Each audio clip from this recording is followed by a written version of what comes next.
Amici sportivi, amanti dell'hockey, buonasera e benvenuti al pre-gara del posticipo FISR, terza giornata, il posticipo che seguiremo tra pochi istanti qui sul canale YouTube FISR Hockey Piste, quello fra Veneta Lab, Breganze e Montebello Hockey. Un saluto al mio fianco a Stefano Zamperin. Ciao Stefano, benvenuto. Buonasera Francesco.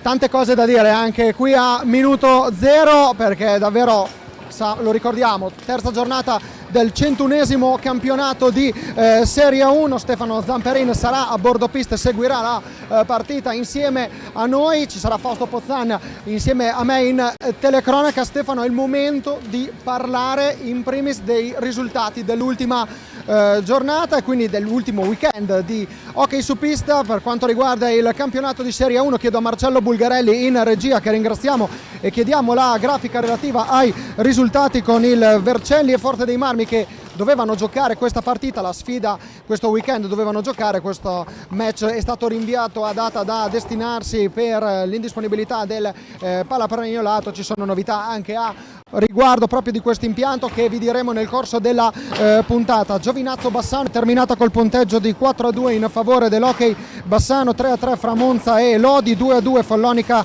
Trissino, 4-2 Sarzana Sandrigo in favore del Sarzana. Vittoria 2-1 del Valdagno contro il Grosseto. Questa sera Breganze e Montebello. In contemporanea, Stefano, si giocherà anche l'anticipo della quinta giornata fra il Sarzana e il Grosseto, che giocheranno sempre questa sera alla pista del Vecchio Mercato alle ore 20:45. La classifica la chiediamo sempre alla nostra regia, con Trissino e Follonica quota 7 punti in vetta, Forte dei Marmi, Grosseto e Sarzana quota 6, Monza e Valdagno a quota 4, Montebello, Bassano e Vercelli a quota 3, Lodi e Sandrigo 1, Breganze e Giovinazzo a quota 0. Forte dei Marmi, Sarzana, Montebello, Vercelli, Lodi e Breganze hanno una partita in meno. Stefano, un commento sulla partita e sulla classifica. La classifica si è compattata, è già da 3 anni che vediamo questo nelle prime giornate. Ci sono state squadre in 3 punti, ci siamo abituati bene. Il campionato, come ho detto, come negli altri anni, è partito molto equilibrato. Trissino e Forte sembrano avere qualcosa in più, però in prima posizione non c'è il Forte, ma c'è il Trissino. Forte è una partita in meno, ovviamente. È un campionato che può regalarci tante sorprese già dalla prossima giornata. E poi parleremo anche, Stefano, insieme anche dei cambiamenti. Abbiamo detto che ci sono anche delle novità per quanto riguarda le arene delle società di hockey su pista Serie A1 e Serie A2. Andiamo a vedere però, Stefano, i migliori gol del weekend. Non diciamo i migliori gol della giornata, perché chiaramente questo turno si deve ancora concludere. Ricordiamo che mancano 2 partite, una è quella di questa sera fra Breganze e Montebello, che seguiremo tra poco. La seconda, come vi abbiamo detto, è Hockey Vercelli Forte dei Marmi, gara rinviata a data da destinarsi fino a quel momento all'indisponibilità del Palapregnolato. Ci sono novità proprio a riguardo. Parliamo dei migliori gol e partiamo, Stefano, col primo, il 3-2 segnato da João Guimarães, che ha realizzato una tripletta in Giovinazzo Bassano. Vittoria 4-2 del Bassano, il gol del 3-2 firmato da João Guimarães. È stato il gol decisivo della partita, perché il Giovinazzo è riuscito a recuperare sul 2-2 e questo gol ha dato i 3 punti a Bassano. Il Giovinazzo ha avuto un power play, un tiro diretto non realizzato, non sfruttato, non capitalizzato, e Guimarães è stato l'uomo del partito, perché è stato un grande gol. 1 contro 1, il portiere lo ha silurato nel primo palo. Secondo gol su 4, quindi ce ne sono ancora da vedere. Questa sera protagonista in pista ci sarà Mattia Cocco. Giulio Cocco invece è il protagonista del secondo gol che abbiamo selezionato, gol del 2-1, notevole gesto tecnico in Follonica Trissino. Il gol è arrivato sul punteggio di 2-0, quindi è stato il gol che ha aperto la possibilità al Trissino di arrivare poi al pareggio. Sì, come abbiamo visto, un grande gesto tecnico, una girata che non vediamo spesso da Giulio Cocco, però ha trovato il giusto pertugio per innanzitutto si è dato la carica con la balaustra, si è messo al centro dell'area e ha tirato questo bel fendente imparabile per Barozzi.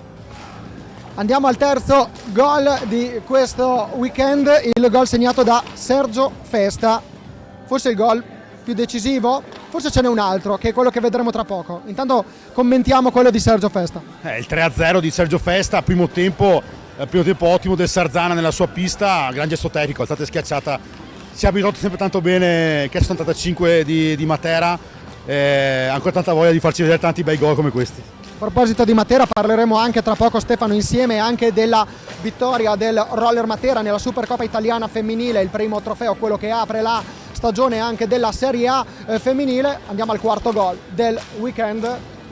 Tu hai detto prima abbiamo detto un gol decisivo, ma anche questo non è stato per niente poco importante, anzi da sottolineare quello di Alex Borregan in Valdagno Grosseto, arrivato a 7 secondi dalla fine. Stefano, 7 secondi, errore di Thiel al centropista, quando nelle interviste post gara Achille ha detto chiaramente nell'ultimo time out a 25 secondi dalla fine ha detto no, dobbiamo tenere la pallina, e invece no, è scivolata la pallina, è arrivato Borregan, grande numero, gesto tecnico, lì all'ultimo secondo ha superato l'incolume portiere, ha vinto il Valdagno, che probabilmente gli sbloccherà la stagione, è una squadra totalmente nuova, quindi bene per loro. e questi sono i 4 gol che vedremo anche nel corso delle prossime giornate sui canali social della Federazione Italiana Sport Rotellistici. Andiamo a parlare di Europa e delle coppe europee, le nostre squadre sono protagoniste. Partiamo dal fatto che l'Hockey Forte, Stefano, ospiterà il 3, 4, 5 novembre il girone A del secondo turno della Champions League, in compagnia di Igualada, Disbach e Oliveirense. Tra l'altro un girone non tanto facile, perché l'Igualada da una parte e l'Oliveirense, lo ricordiamo, semifinalista dell'ultima Champions. In poi l'Oliveirense ha preso il Valongo, praticamente la maggior parte di quelli del Valongo della finalista delle Champions l'ha preso, solo che l'allenatore e il portiere, che erano i due elementi fondamentali di quel Valongo. E poi l'Igualada, squadra infacciata di giovani che hanno vinto un paio di titoli europei quando erano più giovani. È difficile, però il Forte gioca in casa con i suoi tifosi, deve vincere. Invece lo ricordiamo, il Sarzana, anche lei presente nel secondo turno della Champions League, sarà protagonista insieme al Calafel, società che ospiterà il girone D insieme a Calafel, Reusch e Lavenden, quindi un impegno importante anche per il Sarzana. Parliamo del sorteggio femminile, abbiamo parlato del Roller Matera, che ha vinto, lo ricordiamo, nel corso del weekend la Supercoppa italiana femminile. Dopo l'1-0 a Valdagno è arrivato il 4-0 della Tensostruttura di Matera, quindi un 5-0 complessivo che ha consegnato la Supercoppa italiana, quindi poker, perché dopo i 3 trofei dello scorso anno per il Roller Matera è arrivato il quarto, quindi si conferma la formazione che vede tra i protagonisti Valerio Antezza alla guida tecnica, Pamela Lapolla, Francesca Maniero e Rebecca Taccardi. Proprio Rebecca Taccardi ha segnato una doppietta nel match di sabato.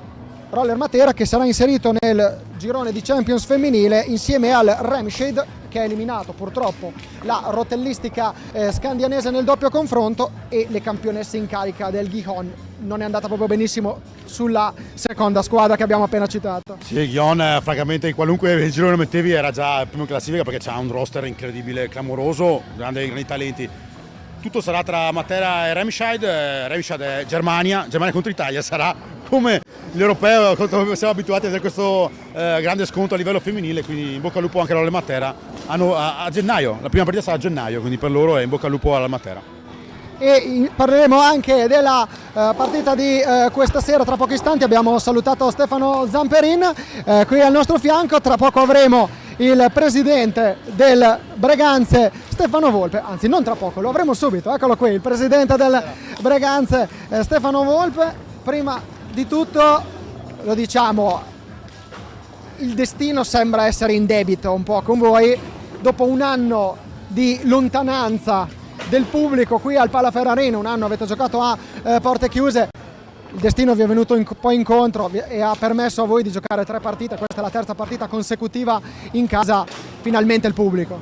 Sì, per noi è importante, perché poi a Breganze il pubblico è sempre stata la parte più importante della partita.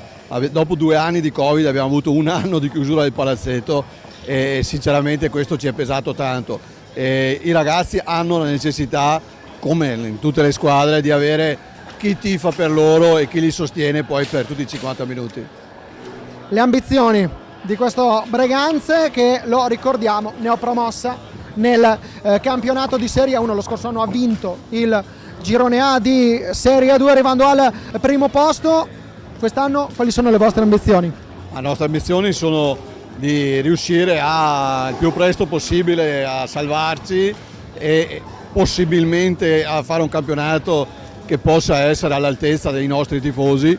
Ricordiamo che noi abbiamo comunque 6 ragazzi di Breganze che giocano in prima squadra, che non è una cosa che possono vantare tante altre squadre, e quella è la forza su cui dovremo contare nel prossimo futuro.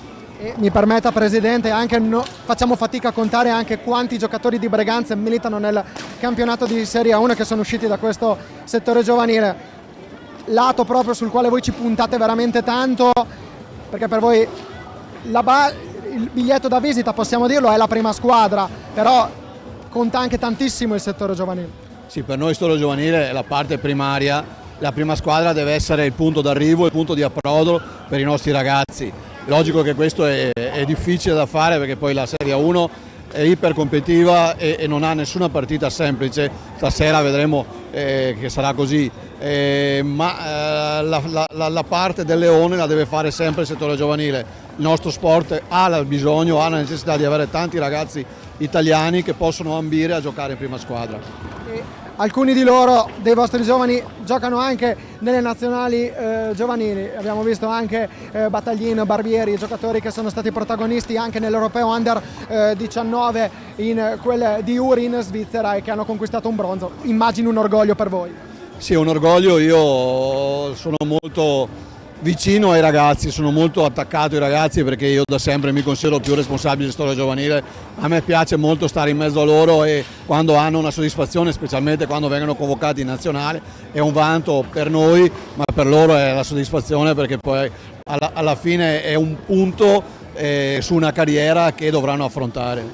Proprio di settore giovanile, Presidente, ne parleremo insieme nell'intervallo perché ci sarà un servizio di circa 2 minuti e mezzo proprio dedicato alla realtà Breganze, ma faremo un'intervista proprio al Presidente Stefano Volpe su un'iniziativa Bullismo No Grazie che è un progetto veramente molto interessante, ne parleremo proprio nell'intervallo. Intanto ringrazio Stefano Volpe, Presidente dell'Hockey Breganze, per essere stato qui con noi. È il momento di parlare della Coppa Italia di Serie 2, intanto vi facciamo vedere qualche gol della ultima competizione dell'ultimo weekend che ha visto la seconda giornata della Coppa Italia, tante reti molto belle per quanto riguarda ad esempio gol, le immagini qui vedete alcune immagini di Breganze Sandrigo con la vittoria per 7-3 dei rossoneri padroni di casa. Parliamo anche di Viareggio Rotellistica Camaiore con la vittoria per 7-6 del Camaiore, successo per 6-5 del Roller Bassano contro il Montecchio. Modena Seregno è finita 4-2 nel girone A. Nel girone A sempre la vittoria per 8-5 dell'Azzurra Novara sul BDL Minimotor Correggio. Ricordiamo, sono 4 i gironi composti da 5 squadre, passa la prima che si qualificherà alla Final Four che si svolgerà nel 2024. Ricordiamo che in Serie 2 ci sono problemi al Palazzo Maschini di Seregno che in questo momento non è ancora agibile, problemi legati a una grandinata che c'è stata il mese scorso che ha provocato qualche problema. Il momento il Seregno lo abbiamo visto protagonista al Palasport di Biassono, sistemato e ha già esordito il parquet del Pala dal Lago di Novara, che sarà il parquet dei prossimi World Roller Games che si svolgeranno proprio nella città piemontese nel settembre del 2024. Attenzione al prossimo debutto del Pala Pregnolato di Vercelli, perché il Vercelli ospiterà il Lodi mercoledì 1 novembre. Ci sarà il debutto ma a porte chiuse. Noi siamo in compagnia di Gabriele Tiella, che è l'allenatore dell'Hockey Breganze della squadra di Serie 2, perché sabato c'è stato un episodio notevole, perché abbiamo visto un attaccante che para un rigore. Quindi anche il Breganze, oltre ai colori rossoneri, accomunato dal Milan dai colori rossoneri, ed avere un portiere attaccante. Esatto, sì, c'è stato l'episodio in cui Cristian Costenaro ha dovuto andare in porta e non è stata una scelta casuale in verità, perché io avendolo allenato negli anni, nelle partitelle estive diciamo, lui andava in porta e se la cavava bene. E quindi ho pensato subito a lui, ho detto vai, e lui è andato e ha parato il rigore. E ha parato e avete anche vinto 7-3 e se non sbaglio ha anche realizzato gol nella... Ha realizzato il gol del vantaggio del 2-1, tra l'altro un gol importante in quel momento, e dopo è stato decisivo per blindare il risultato alla fine. Gabriele, abbiamo parlato proprio insieme al presidente Stefano Volpe dell'importanza del settore giovanile. Parliamo anche dell'importanza di una collaborazione, di avere una squadra in Serie A2 come avete voi e il legame con la squadra di Serie A1. Certo, e per noi quest'anno è importante questa occasione di fare il campionato di A2, è importante per i ragazzi proprio per un processo di crescita. Per noi l'A2 rappresenta un momento di passaggio per questi ragazzi, li dobbiamo preparare per diventare giocatori di A1. E già adesso comunque, come dicevi anche tu, c'è già una collaborazione con l'A1, i ragazzi settimanalmente fanno già 1 o 2 allenamenti anche con la squadra principale della 1 e quindi cerchiamo anche tra tecnici di collaborare, di portare una stessa visione di gioco, quindi i ragazzi devono fare questo percorso di crescita accompagnati da me, da Loris, dagli altri tecnici per diventare giocatori che possono debuttare in A1 e magari negli anni diventare protagonisti, insomma. Abbiamo 30 secondi, una battuta veloce anche sul campionato di Serie A2 che vi aspetta. Beh, il campionato per noi di A2 sarà un campionato fatto per salvarci. Ci sono delle squadre più attrezzate, noi chiaramente dovremo dare il massimo sempre e comunque e cercare di conquistare la salvezza il prima possibile per quindi dopo andare a giocarcela in qualsiasi pista. L'obiettivo è quello, giocarsela con tutti e crescere il più possibile. E noi facciamo l'in bocca al lupo a Gabriele Tielli e all'Hockey Breganze del campionato di Serie A2. Facciamo l'in bocca al lupo anche a Hockey Breganze e Montebello Hockey che questa sera si sfideranno qui al Pala Ferrarin per il posticipo FIS della terza giornata. Adesso andiamo a sentire i due allenatori, andiamo a sentire le impressioni di Loris Basso e di Mauro Zini prima della gara.